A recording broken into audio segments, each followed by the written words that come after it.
The AirPods Max is finally here, but there's a twist to it, a $549 twist.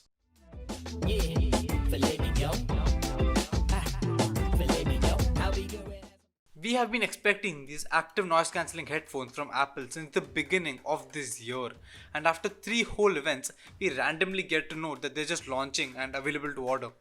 Leaks expected them to be called the AirPods Studio, but it's final and it's the AirPods Max. So I'm not going to waste any of your time stalling for a longer video, but I'm going to just lay out all the facts, whatever we know, so you can decide.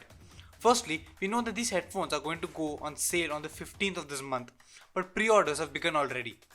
The AirPods Max comes in 5 colors: space grey, silver, pink, sky blue and green, which is basically in line with all the colors of the new iPad Air. Let me address that these headphones look super clean. They have 2 buttons on the right and there's even a digital crown, which was exclusive to the Apple Watch, but it has made its way here.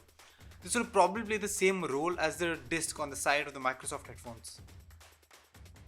There are memory foam ear cushions which should be comfortable, and they also come out magnetically, so they can be replaced with minimal effort.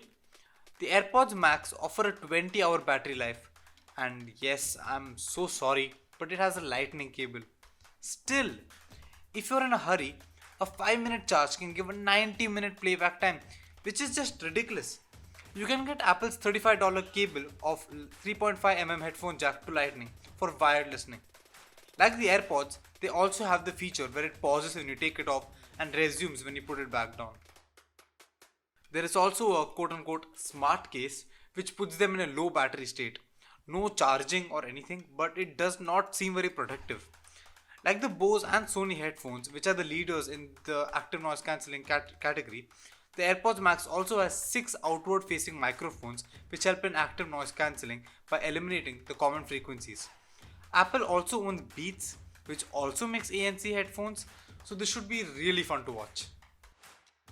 Lastly, it's time for the twist. It retails for $549, which is more expensive than any active noise cancellation in the category.